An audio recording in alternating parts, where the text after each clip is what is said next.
Uh-oh. I'm just alerting everyone that we've turned on the recorder. All right, thank you. Okay. Thank you, Danny. Well, are we ready to start? Well, Want to give it 5 more minutes for everybody to come in? let's give it about 3 or 4 minutes to let everybody come in. While we're waiting, let me just tell everyone that until we're going to get into the questions and answer period right after the Pledge of Allegiance. I'd ask everyone to mute themselves so that you're not disturbing, so we can hear the council member as well as we can. So And welcome, you want Councilman. to mute for the Pledge of Allegiance? We'll mute it right after the pledge. Go after the pledge. Okay. Danny, do you have a flag handy? You mean like this? Very good. This is Cheryl. I'm not on mute. I'm on my phone and I don't know how to mute it. I believe it's *3. Okay, I'll try that. That will mute or unmute you.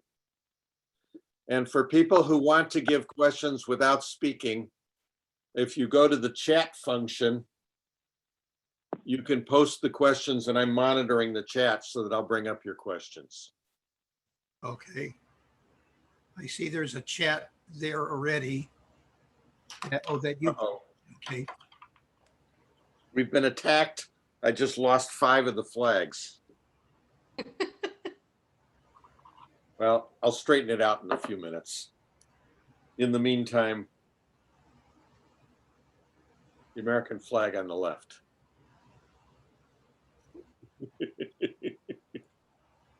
We have to recover somehow. The American flag on the left. Okay. What? No Dixie flag? Not even. Oh, Okay. Susan, if you want to start the meeting.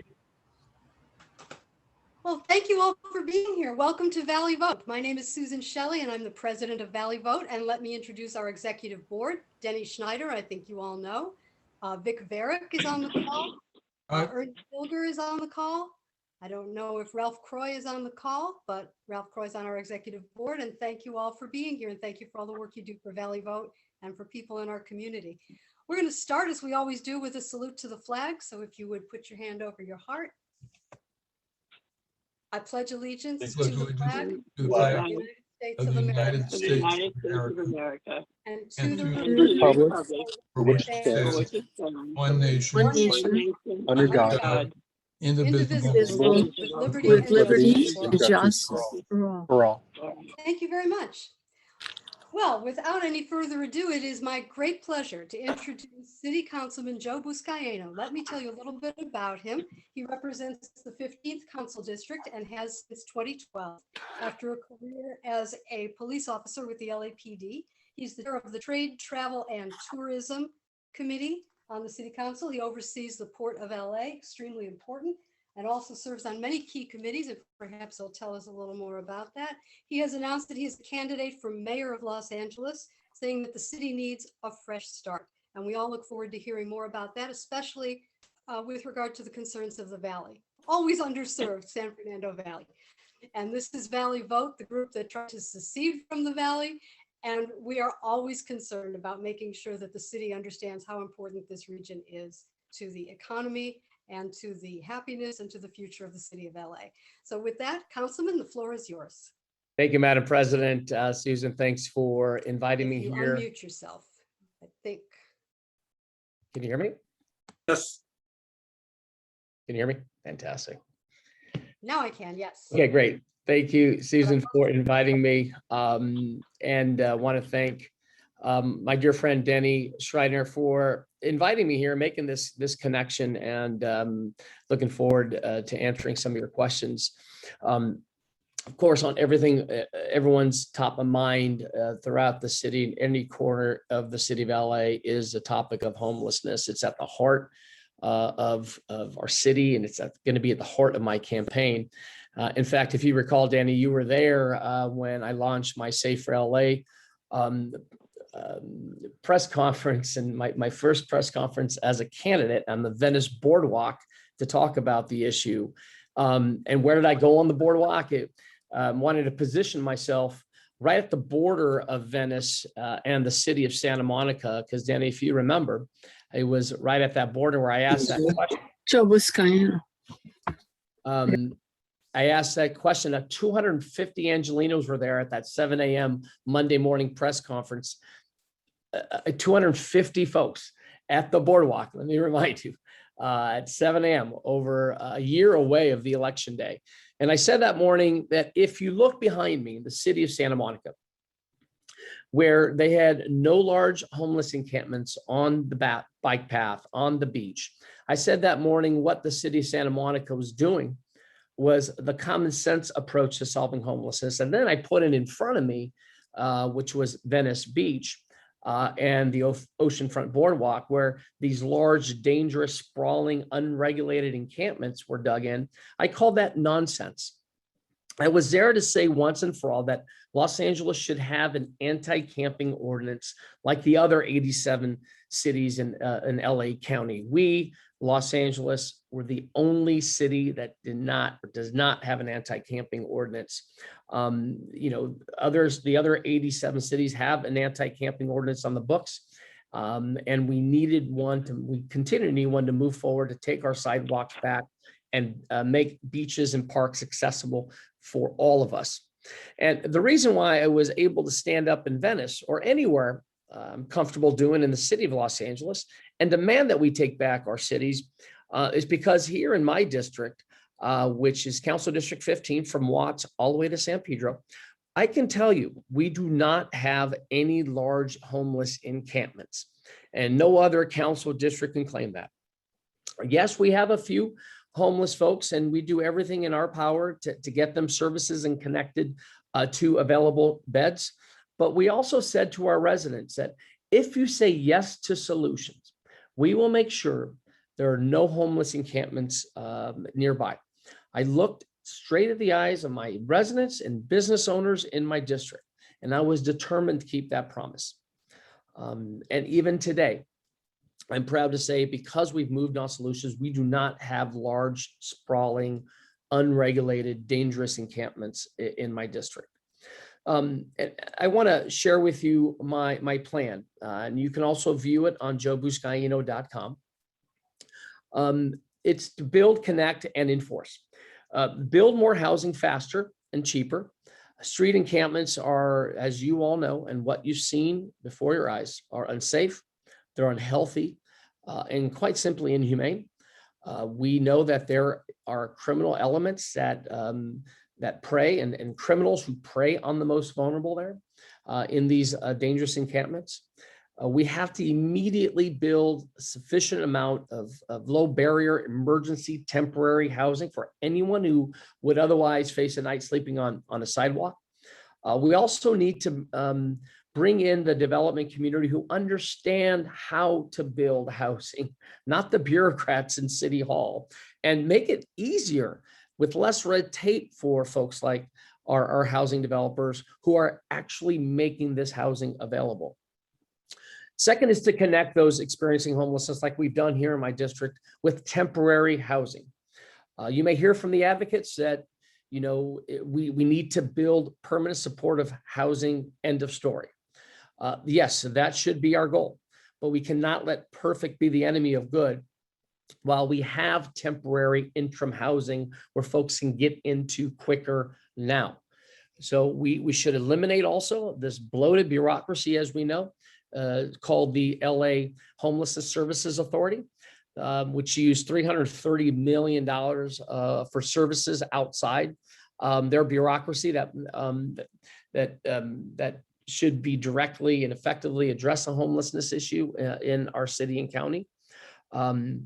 We must build a nimble and a reasonable homeless rehousing system with no wrong door. I've often said, any person who asks for help, whether from an outreach worker, a librarian, a police officer, will be offered temporary housing and a way to get there. No more surveys. I'm tired of studies. I'm tired of committee reports. No more waiting lists, and no more LASA, as I say. Lastly is to enforce. As I mentioned, LA is the only city in the county that doesn't have an ordinance. So it's become a free-for-all for anyone and everyone from this area outside the state to come to LA, pitch a tent, and not be held accountable. We need to ban encampments in parks, in our sidewalks and public spaces. Like I've done in connecting people to services in my district, where today, as I mentioned earlier, we do not have large, sprawling, dangerous encampments. Today, there are no consequences and no accountability for those who refuse to go into shelters or permanent housing. We must engage every measure available in order to get them off the streets. And if that means using the assistance of law enforcement, I support it. There's got to be accountability for the individual. Otherwise, we'll continue to allow these folks to destroy themselves right before our eyes. And I say, where's the compassion? Where's the mercy in allowing people to set up camp anywhere in dangerous conditions? We already gone through a pandemic, and we cannot afford to have the spread of typhus and hepatitis. I'm also the only council member who got 8 votes to resume comprehensive cleanups in my district. And this is why it's an all of the above approach, not only engaging, connecting people to services, but also cleaning these encampments that have been left alone, to the point where we see trash and spoiled food, rats and feces and urine. So I'm proud that I got my colleagues to and convinced them and compelled them to vote to resume cleanups in my district, and it's been very effective. That's been part of the reason why we're not seeing large, sprawling, dangerous encampments in my district. But in order to do all this, I want to go citywide with what we've done in my district. And in order to get this done, we need a mayor who will work across the city and get this done now and not be afraid to make decisions. When I used to patrol the San Fernando Valley as an LAPD officer out of the Mission Division, keeping our residents in the valley safe, building on community-based policing there. But I came across a lot of homeless folks, and I was able to connect them to services every single day when I encountered them. Often they need also medical attention, mental health services. Many, as we've seen, or and what I've experienced as a police officer for many years, working the streets in LA, clearly addicted to some form of narcotic. And I saw this on the streets, not only in the Valley, but throughout the city of Los Angeles. And it's those experiences that I've seen with my own eyes that I will be taking with me in the mayor's office. Do want to talk a little bit about mental health. Myself and Catherine Barger working hard to compel the state legislature to redefine gravely disabled and reform the mental health welfare institution code, because right now it's doing a disservice to those who are not in the right mind frame to say yes to help. So what we're seeing, folks who are completely not in the right mind frame, not being able to say yes to help because they're not, they're clearly suffering from mental illness or drug addiction. So with that, I'll turn it back to for questions. Susan, anything you wanted to tip off, but I wanted to now send it back over to you, Madam President. Okay, well, the first thing I want to do is I want to say thank you for the effort you put in on the Mitchell versus Los Angeles case. And I wonder if you could talk a little bit about the process there, where there was a lawsuit involving how much property could be stored on the streets, challenging a city ordinance that limited it. And then there was a settlement which you opposed. Tell us about that. Well, it's my opponent, city attorney, something that I disagreed with him on is, how we settle these homeless cases. And when this settlement came before us, it was agreed upon that we would allow individuals in the Skid Row area to store unlimited amount of personal property. I made it clear to my colleagues that if we settle this case, you're going to see the demise of our quality of life in the Skid Row area, and you're going to see that spread throughout the city of LA. I was right. Again, based on my lived experiences on the police as a senior lead officer, that if we don't clean our public spaces like sidewalks, especially those in dangerous encampments, you're doing a disservice to those living in these encampments by allowing them to store personal property. Now, Susan, what's personal property? I can tell you, a wallet, maybe some clothes. I mean, personal property and what you're seeing now in Skid Row is pallets, soiled, mattresses, old boats. It's just asinine to settle that case. And I warned my colleagues, I warned the city attorney then, and I was right. And tell us about the current status of the lawsuit by the LA Alliance. Yeah, so Judge Carter had me at a low, and we are perfectly aligned. I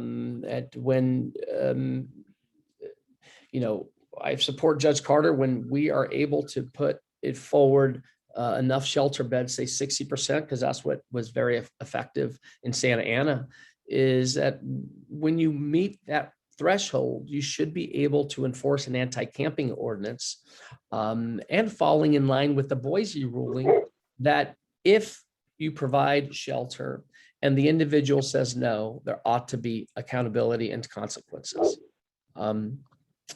So we are still negotiating terms with the LA Alliance in the LA Alliance case. We haven't moved quick enough, and this is why Judge Carter and I get along well. I feel, the city is not leading with urgency on solving this homelessness crisis. In fact, I called for a state of emergency that fell on deaf ears a couple years back. This is why I'm running for mayor. I'm going to treat this as a police officer responding code 3, lights and siren to a crisis. We're not moving quick enough to answer your question on this settlement case. We're not moving quick enough. It's like everyone's pointing fingers, and I'm trying to come to some common sense and reasonableness here moving forward. And let's settle this case and move forward quickly on solving this issue, because I agree with the business community that we're not moving quick enough. Come to my district and I'll show you what we've done here. So you mentioned cutting red tape for developers to build housing. Sometimes red tape is the community speaking up and saying, this isn't the right project for this location. What red tape are you cutting? Or are you It's the processes. I can give you an example of a government land that we used with Caltrans at our Bridge Home site in San Pedro. It took nearly a year and a half to get up and running because we had to get permits through the state. We had to get the get the approval from the federal government. We also had to get the design moving and the infrastructure built out. And it was just, if we're trying to move quickly on this, and by the way, I did get some pushback on this site. But for me, it was, I promised the community that if we say yes to this, I'll be able to enforce and clean our streets. And it's been proven effective because of the promises that were made, the promises that were kept. But in City Hall, city employees, we're not in the business of building housing. We could build parks, libraries, police and fire stations, but we need to bring into the city folks who know how to build quality, affordable, interim housing, permanent supportive housing. But government works best when it listens at the same time. So I think that red tape is more so when projects are approved, when they are supported by the community, then we need to streamline and get it done. Okay, while we're talking about housing and building housing, let's talk a little bit about SB 9 and SB 10, two bills in the legislature in Sacramento right now, introduced in separate versions last time. And they would allow essentially the abolition of single-family zoning in California. And for cities, SB 10 would allow cities to abolish single-family zoning and have perhaps 10-unit apartment buildings on a single-family lot by right if the city passed an ordinance to allow that. Where do you stand on those? I oppose both bills. Do you have any insight into how they're doing in Sacramento? Have you spoken to it? Well, I just think, especially, I'm speaking in front of residents from the San Fernando Valley, you'll completely destroy your community. So we don't know where they're at in the legislature, Susan, but we can get back to you on where they're at. Well, that's okay. Let's switch gears to crime and the concern that crime is rising. What can you tell us about what the statistics show and what your sense is beyond the statistics of how it's going in Los Angeles? Well, it's great to see Arnie Corlin on the call, a dear friend who, when I was a senior lead officer here at the Harbor area, we did some amazing work here with our property owners. Community-based policing. There's a reason why I joined LAPD, is to show the heart behind the badge, but also, arrest criminals who are preying on our most vulnerable here. You may have seen the news today. Senator Boxer was robbed in Northern California. The crime, I feel, as I said previously, that it's going to get worse before it gets better. And I'm going to be the mayor who will preserve public safety police resources, if not expand public safety police resources, to the point where embracing models that work on relationship-based policing, expansion of the senior lead officer program, as Arnie and I and Artie can attest to. When you have a senior lead officer, you have a go-to person working on quality of life issues, you'll see a reduction in crime at all levels. The expansion of community safety partnership program, what we've done in Watts. I asked Chief Moore to expand that citywide. He just made this, he made the Community Safety Partnership Bureau, and my dear friend, now Deputy Chief Amada Tingrides, is leading that bureau. I want to restore and bring back bike units, foot beats, vice units. Again, I think this city needs a senior lead officer to be its next mayor because of, the ability to identify crime. Everything hinges on public safety, Susan. I've been saying this for years. If people don't feel safe, we'll lose business here. We'll lose tourism. Families are not going to want to be raise their families here, their kids here. You'll start seeing people flee the city and move. If you want a mayor that will defund the LAPD, I'm not going to be your candidate. So you have a unique perspective as a city councilman, as a former LAPD officer. You have a unique perspective on a really controversial issue. And David raises the question in our chat, what do you think of the recall attempt of George Gascon? What do you think of the policies that he implemented by directives? What do you think of how it's going? Well, I'm thinking that elections have consequences, and I'm running and trying to be your next mayor, an election that will be before us in June. I haven't weighed in on the recall. I'm just more focused on my campaign now. So I can understand why folks are really upset over these policies. He made a promise. I can tell you Dennis Zine bugs me every single day wanting me to take a stand on the recall.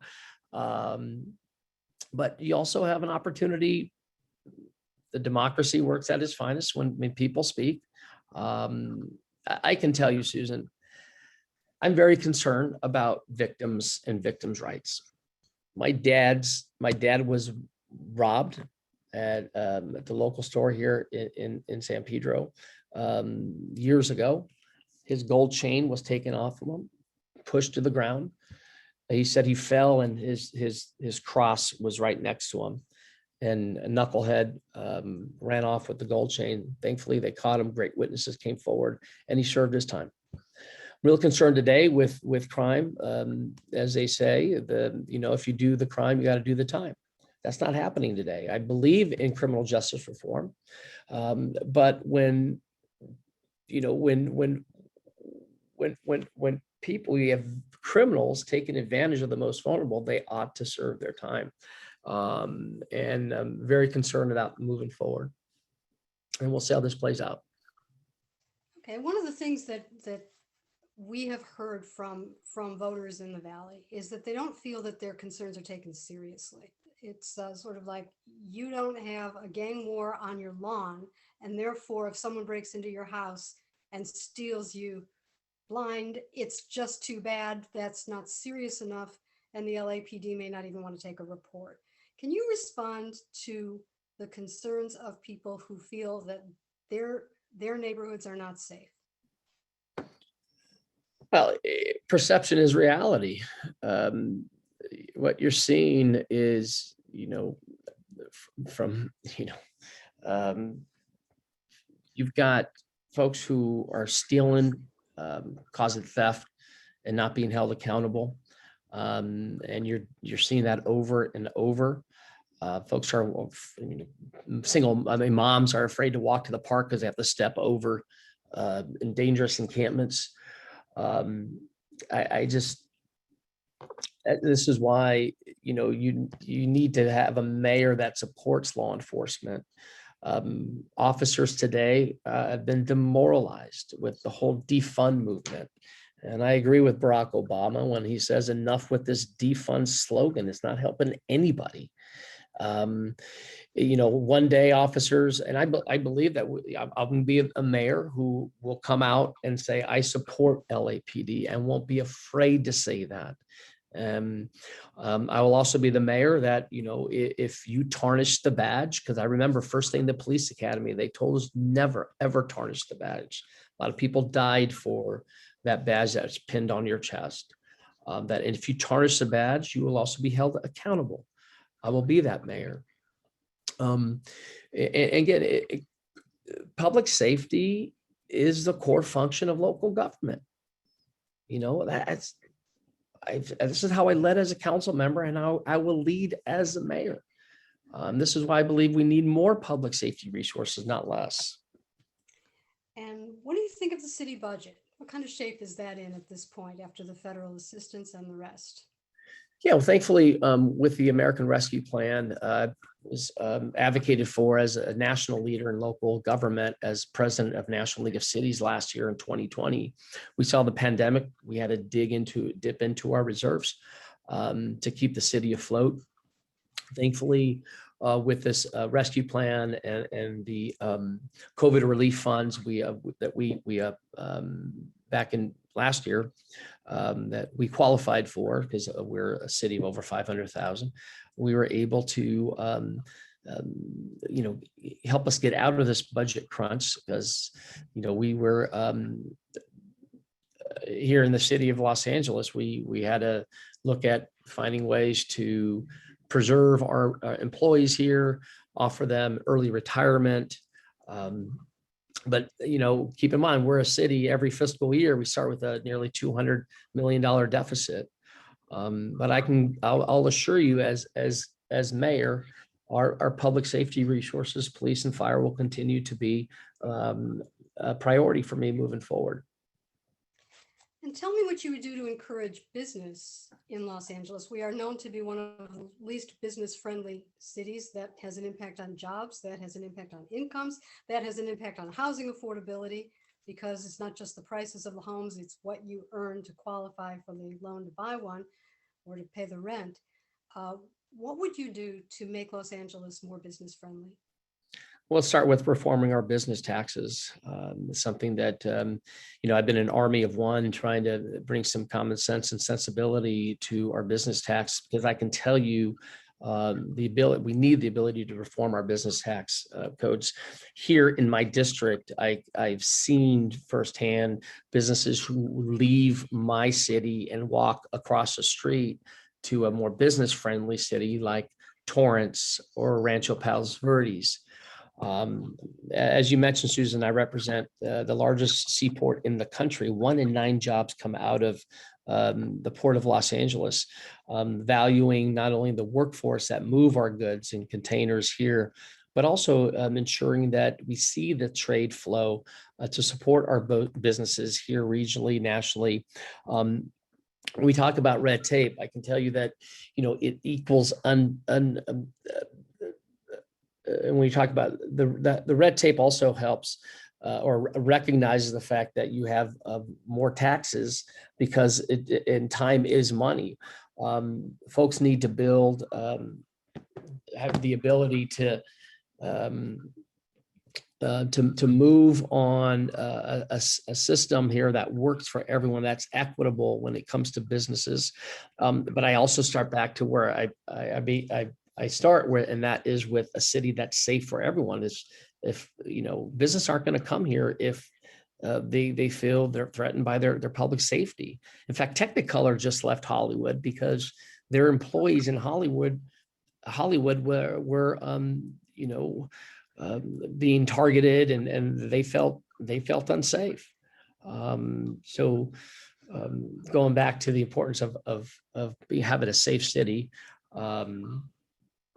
And just like, homelessness has been a tax on business, just like crime is a tax on society. Okay, I want to ask you a question about the DWP, but before I do, I just want to remind everybody, if you're watching and you have a question, just type it into the chat, and we will relay that. So the LADWP is considering some sort of a green overhaul that would end up raising rates.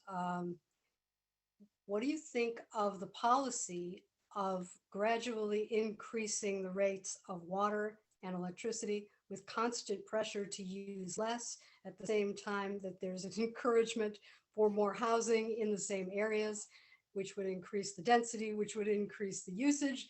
People are being asked to sacrifice. The bills are going up and up. What do you think of the DWP? Well, I've been against that. It's something that back when I first ran for city council in 2011, I can also recognize the valley and your neighbors. You're like the pool capital of the world, swimming pools, that is. You have, the ratepayer advocate, I believe, was brought in like the day I was sworn in back in 2011, who has been the advocate for ratepayers. Also recognize the LA Green New Deal that is concerning. I do believe we need to work on sustainability efforts to improve our environment and our air quality here, but not the flip of a switch. We got to be mindful of that moving forward. Okay. Do you want to talk to us, as while we're on the subject of the air quality, about essentially what's a warehouse tax that the AQMD, you're on the board of the AQMD. What do you think about that warehouse tax, and will that make the port less competitive? Yeah, the indirect source rule there that I supported, along with Amazon and other some of the labor folks, that we, knowing that these warehouse, we have an opportunity to green our warehouse spaces and provide green jobs at the same time. I don't believe we're going to lose market share. As I mentioned earlier, time is money. The port complex is here. We got to get goods quicker to the consumer, and everyone's got to do their fair share in helping reduce emissions and improve our air quality. And that's why I supported it. Okay, we have some people. I apologize, David. I neglected to introduce you as one of our executive board members. David DeVos has a question, and he would like to follow up on the George Gascon recall. He says, it's not enough to be against crime. What specifically will you do to reduce crime? The city council has more power than the mayor. So how will a new mayor change things? Well, I don't know if the mayor is the chief executive officer of the city, and he or she sets the tone of the city. And it's, I'm going to be the mayor who will support victims' rights. Again, my lived experiences, I can tell you, is that of not only being a senior lead officer, but also responding to crimes. I, as mayor, will appoint the chief of police who will be aligned with my vision of keeping a city that's safe. I, as your mayor, will appoint a police commission that will be aligned with my public safety vision and mandates. The mayor clearly sets the tone as it relates to public safety, and I'm going to make sure that I'm going to be the public safety candidate in this mayoral race. And if you look at what's taking place in New York City, an NYPD police captain is the Democratic candidate, which most likely be the presumptive mayor, the winner of the mayor's race in New York City. It is possible. I mean, one of the great, I would say in my time, the greatest mayor of the city of Los Angeles was a former lieutenant of police, Tom Bradley, because we get it. We see it. We've experienced crime. I can tell you, my wife is a school teacher, LA Unified. She was a seventh grade teacher. We were mentoring this kid, Manuel, who was in gangs. We were doing all we can to help Manuel. He was not getting help at home. I was the one who had to respond to the shooting death of Manuel on 6th Street in San Pedro, and I had to call my wife and said, Manuel has 8 bullets through his chest. I was tasked to go to the hospital following him to County UCLA.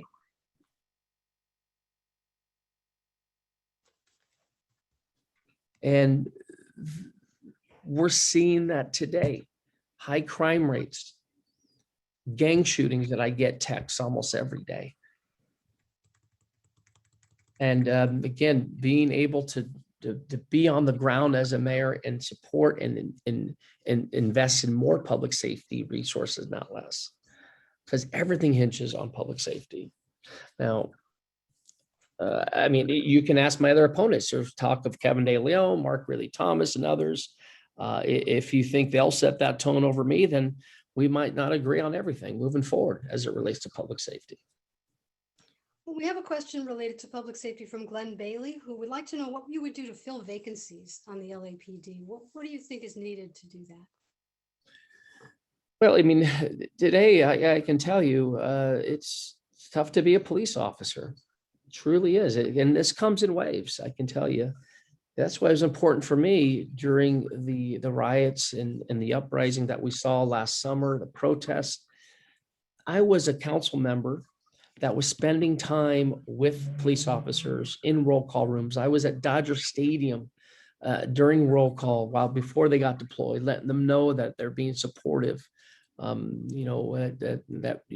support their actions. Just do the right thing. You'll be fine. I got you. I support you. But again, it goes back to a mayor that's going to set the tone and be helpful as a recruiter. I'll be the top recruiter of LAPD, but I want officers who patrol like me, who showed the heart behind the badge, who put bad guys in jail, and we need more folks who come from the community like I did. Born and raised in San Pedro, I actually wanted to come back as a senior lead. Was my dream job in my own hometown. But we also need to recruit from Los Angeles. People thought I was crazy. You're from San Pedro. You're going to patrol your streets in your hometown. I go, yes, that's what we need. We need more of that. And I was proud to patrol my own community, and that's what we need more of. Thank you for that answer. Chris Rowe has a question about tiny homes and other safe parking types of homeless things. What would you do and where do you support them so that they don't have a negative impact on residences? Do you support the tiny homes that were constructed, for instance, here in the Valley and Reseda and other places? Well, but tiny homes, again, it's just like real estate. It comes down to location, location, location. I mean, I voted against Mike Bonin's feasibility study on using beaches and parks for these types of shelters. Beaches and parks belong to everyone, not a selected few. And I was proud of that. Again, and I support tiny home villages where we have cleanups attached to it, where we have accountability and enforceability for those who refuse to go inside. That's how we've been effective here. Tiny homes work in my district because I didn't allow, sprawling encampments to take place in and around these areas where we said yes to solutions. And if, in order for us to have an effective way of solving this crisis, we owe it to our residents and businesses that if you say yes to a solution, then we're going to make sure that people take advantage of the tiny home village or Project Roomkey. And if they don't, they'll be held accountable. Okay, we have a question from Richard Fisk about your position on SB 9 and whether your opposition to SB 9 is in sync with your vote in the council to look for more funding to accelerate ADUs in single family neighborhoods. Would you like to comment on that? Well, I have an ADU on my block. I can tell you, a neighbor of mine turned his garage into an ADU, and I was perfectly fine with it. I just think we need to recognize if we're going to solve this this housing crisis, the city of LA cannot do this alone.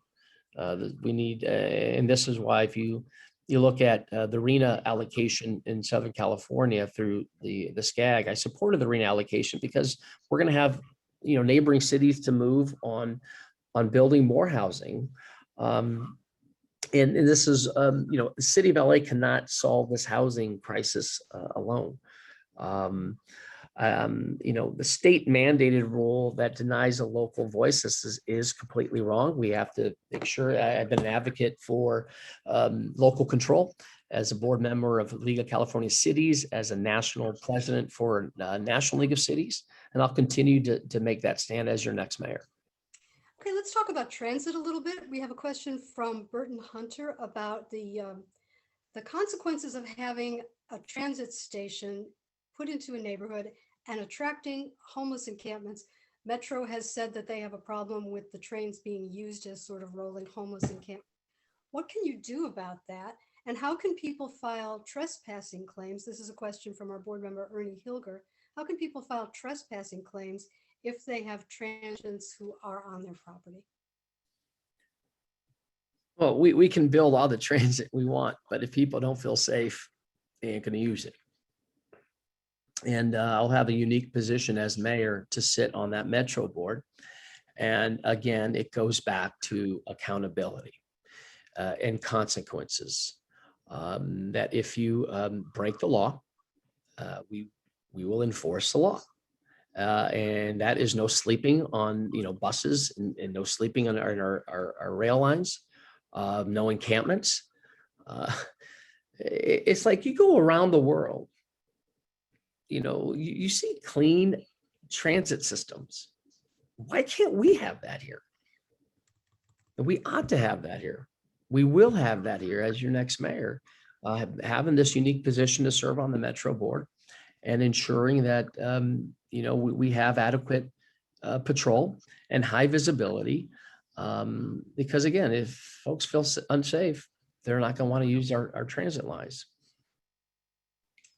Okay, can we talk? There have been lawsuits filed again and again against the city for every type of enforcement that the city has tried to do related to homelessness.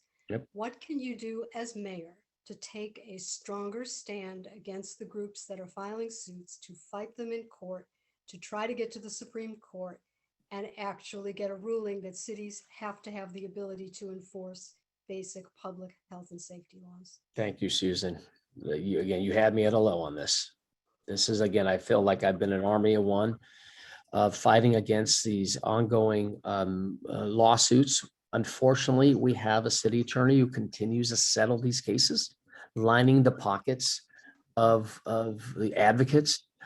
We need a city attorney with a backbone that will clearly argue that if we settle these types of cases, we'll see a demise of our quality of life.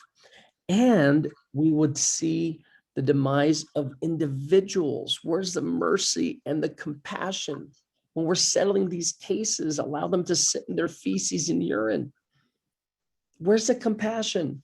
When the mother who was forced, in her daughter's stroller to push her daughter onto a street because the sidewalk's blocked.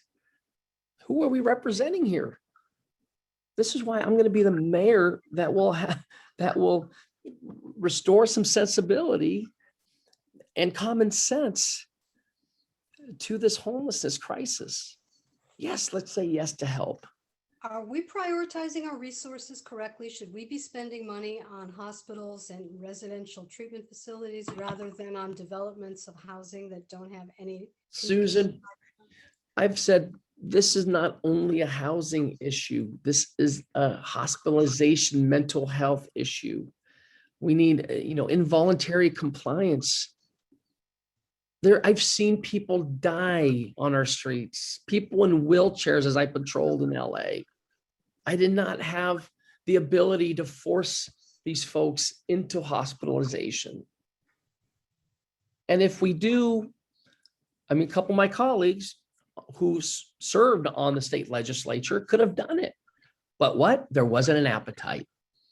They got pushed back from the civil liberties advocates. Where are the civil liberties when we're allowing people to die in our streets? Where? Preaching to the choir on that one. This Denny, is why I'm running. Neighbors, this is why I'm running. I'm giving up my last term to do this because I've had it. Let's restore some sensibility and common sense in our city. You got me fired up. I need a glass of wine now. Grab some water. That's the trouble with these online meetings. I can't pour it for you. Denny, have I missed any questions while we're talking? Have I missed anything in the chat? You want to go through these and see if I didn't mean to ignore anybody. If I did, I apologize.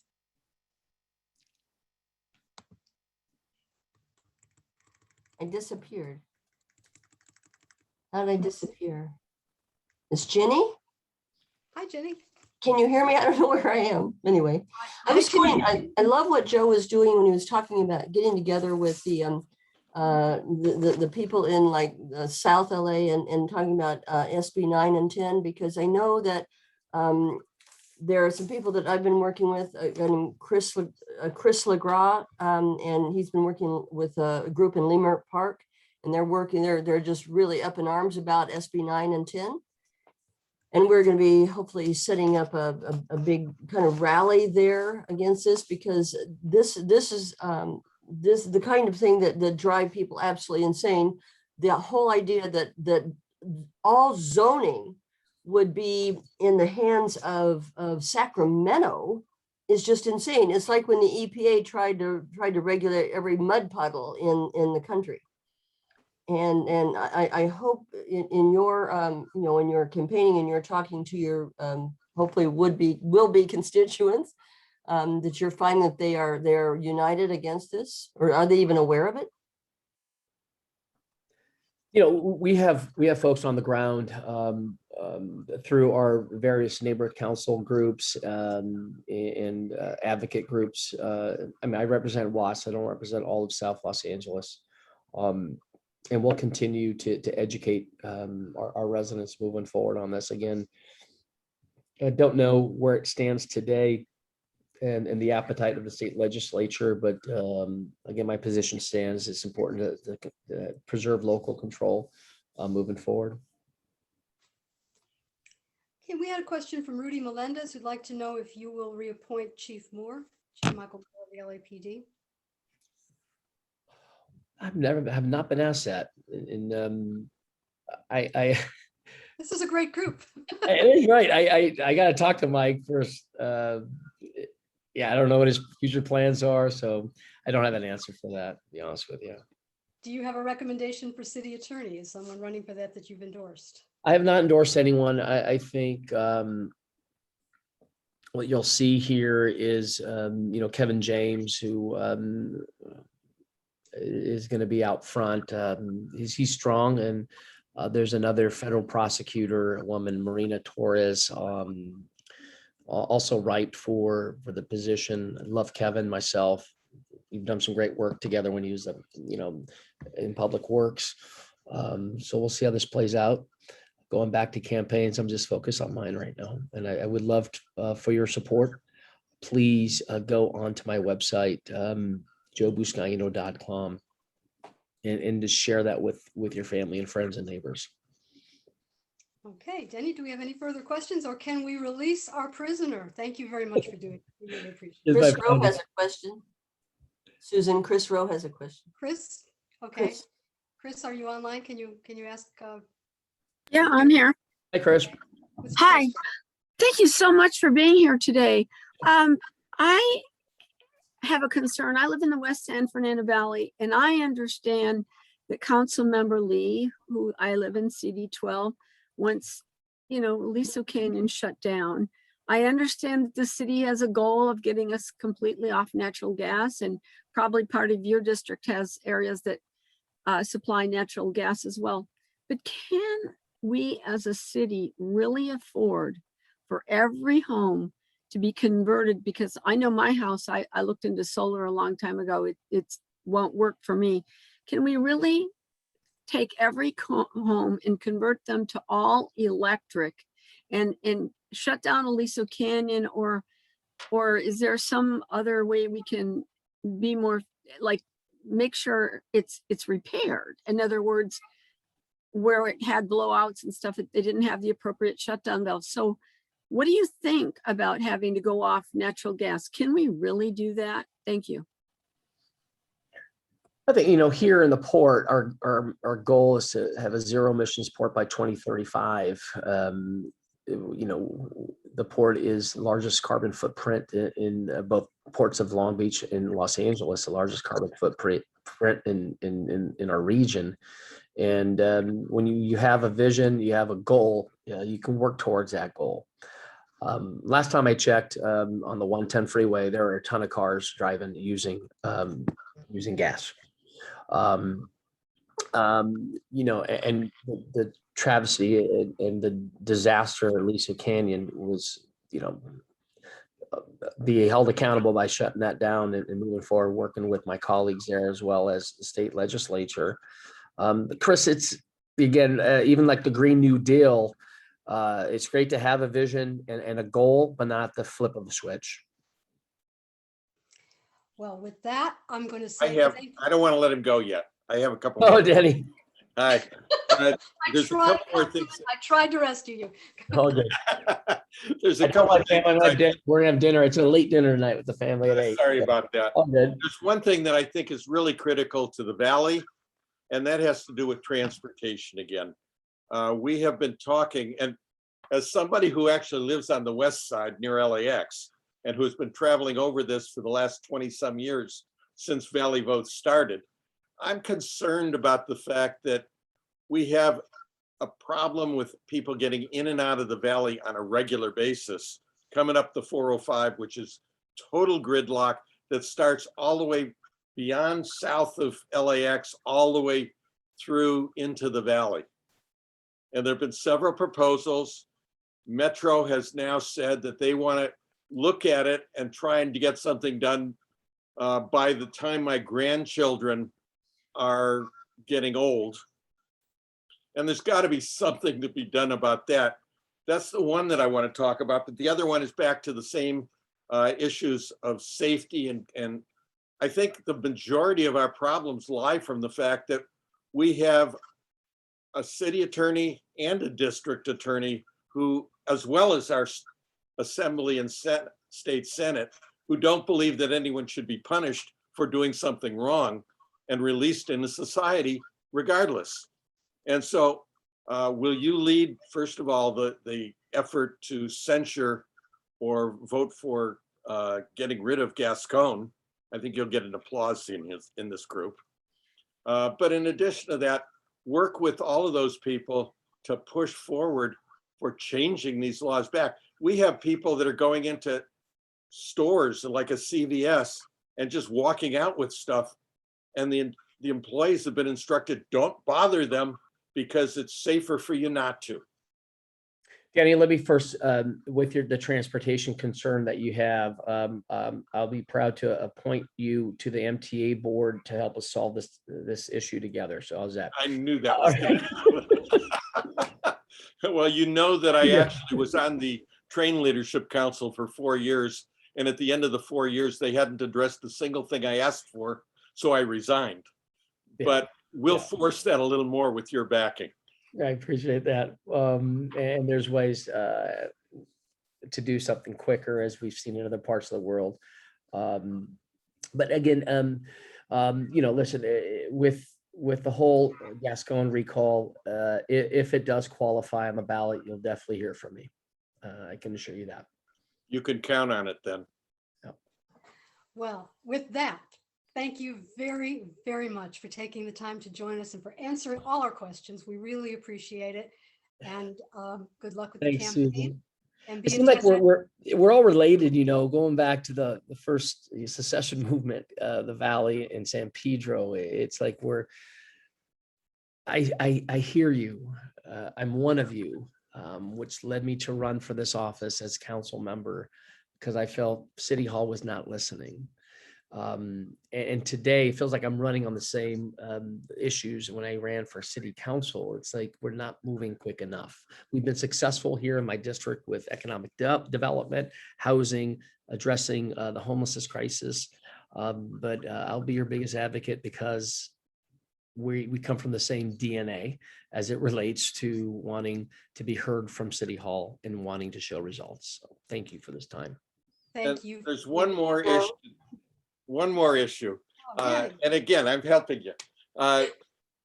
As chair of the LAX Community Noise Roundtable, I'm working with communities that are as much as 40 miles from the airport at this point. And you have a meeting in the Valley this next week with the FAA on the traffic coming from Burbank and Van Nuys Airport. So it's not just something that's around the airport. It's something that extends not only throughout the entire city of LA, but also through the region. And that I think needs your attention very strongly because we haven't had anybody to really stand up and say, it's time to protect the citizens' quality of life. I've been that voice. I've been that advocate that clearly the noise pollution has to be addressed and it will be addressed under my watch. And I want to say to everybody here that you have been doing that as head of the committee that oversees the port and the airport. So I want to make sure that everybody knows that. Thank you, Danny, my campaign manager. Appreciate you. Have a good night. Be blessed. Thank you. Thanks Thank again. you. Safe. Take care. And thank you all for joining us at Valley Vote. We're going to get our records up to date. So we'll send you an email asking you to put your name with your email address because we have a list of email addresses without names and we want to update everything. So You have two more people that had their hands up still. Chris Rowe and Ginny Sand. Oh, no, Ginny took hers down. Oh, okay. I asked my It's still question. up on my screen. Thank you, Denny. And Chris asked her question, I think. So we are Okay, good. great. And thank And you if you for- want to send your money to join Valley Vote, we'll take it.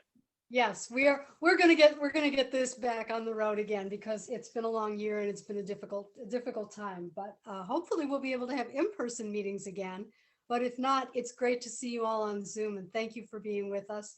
And stay involved, stay active, keep paying attention because everything can get better. Thank you for being with us. Good night. Vote for the recall. Thank you. Both recalls. Both recalls, right. Good night, all. Good night, everybody. Night. When we're done, I'll tell you about the event that I had at my house this weekend. Okay, please stop the recording because we are done. Okay. The recording has been stopped.